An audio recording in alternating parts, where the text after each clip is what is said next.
ready to speak. Recording is there. Thank you very much. Do you hear me well? I'm happy to welcome you to the presentation for the price elasticity of holiday apartments.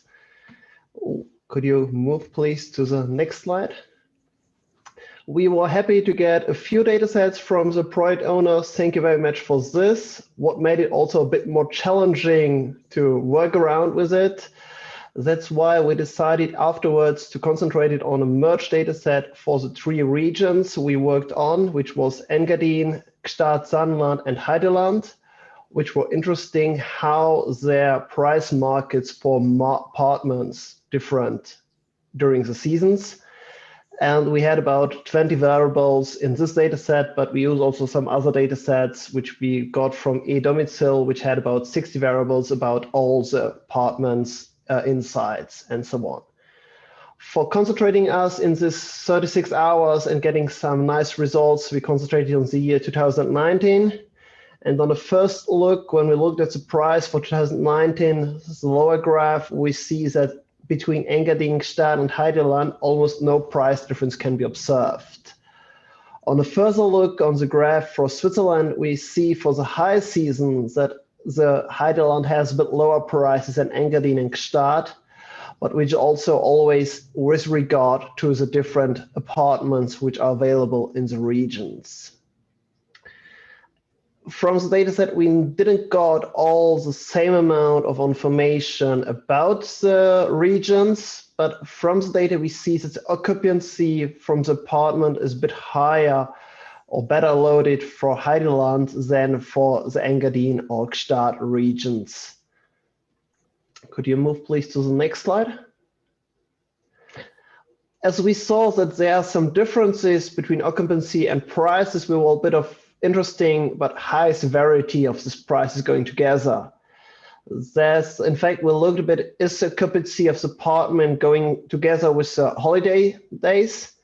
So in fact, we extended the data set we got with more data set available, for example, with Meto data set and holidays data set, to target if the occupancy of the apartments and personal occupancy, which is shown in the two lower graphics, is how many persons are in the regions, how they differ with holiday days. And we could observe that, in fact, normally between the big holiday weeks, the occupancy is growing with the occupancy times for personality.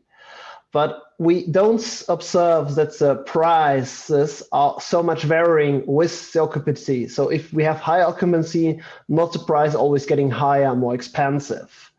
So there's quite a challenge or quite a way where we can get some more results or improving the price elasticity according to the occupancy which we have until now.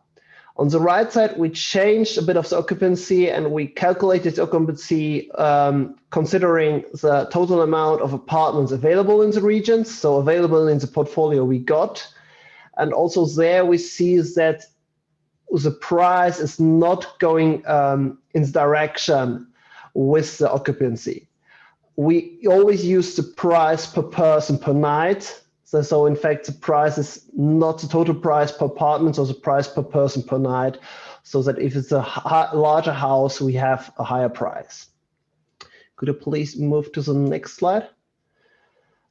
With the machine learning we did some small future selection and looked how the price could be explained with help of the apartment description. So is it the flat size, it's the number of beds, number of roof, classification, which are available for also some flats in according, and we see that the price is most described by the flat size, but also that the seasonality has an effect.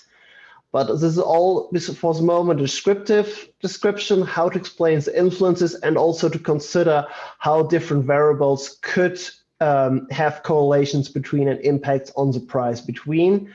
Matter of time, we could not analyze the correlations between the data on the impact of the price, but we could show that, for example, the weather has no high impact because the lead time, so the time before arriving, the time between booking and arrival is quite high. And also the time of the booking time is not really impacting the price of the households. Could you please move? So for the moment, we really try to understand what makes out the price of the apartments, and we see a more challenges to describe really and to get some predictive modeling, and we see really opportunity to develop a yielding system for price holders. But we need, for example, some more data like events and some trend data or people which are available or not. Especially what was not available in our data set is the occupation of the apartments by the householders, because especially these people which still use the household too. So it would be interesting to see if it would change our market too.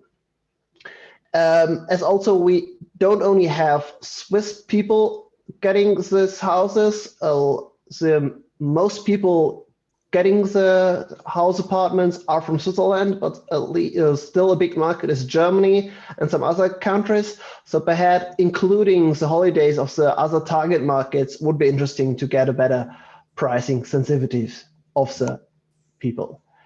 Yeah, then we have the bit also a bit what we could ask at a point of view with other people's, what is the relation between price and demand and the ratings of the apartment, which is not included in this, which have for sure an impact on the price of the apartments.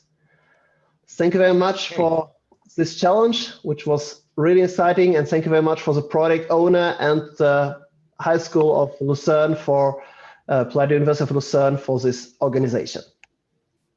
Thank you, Yves. Thank you for the presentation. I would like to hand over to the challenge owners, which is Beat Blumenthal in the lead. Maybe there are some related people, such as EU-Domizil CEO Marcel Meek, or people from Staatsanwaltsland and St. Moritz.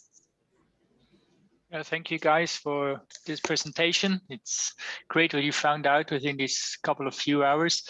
I was just wondering how fast and quickly is it extendable to other years, for example, for the whole area and to other data, like you mentioned, for example, events. Is that quickly possible without a lot of Aufwand, how you say?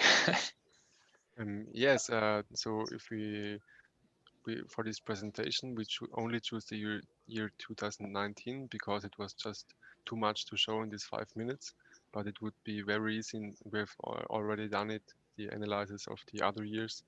And the thing with the event is it's more the hard part of this is to get the data of all the events of all the years. This is the challenging part, and if we have this data, we can easily integrate it to the model. Okay, thanks. Okay, thank you, Beat. One other question is allowed. If there is none, we would move on. I take the opportunity to have one question as well. It's a follow-up question. I guess if we would extend it by other regions, it would be possible. So if we get other data into the data set, you would be able to filter it by region. Yes. Or something. We had in the boosting model, in the machine learning model, we had already included the regions by the longitude and latitude information. So getting this information included or extended to more regions is possible and would be even more interesting to get some more data to see the differences or the challenges. To get the Swiss view. It's really, I mean, congratulations from my side already. I think you made some pretty interesting results you produced there. Thank you very much.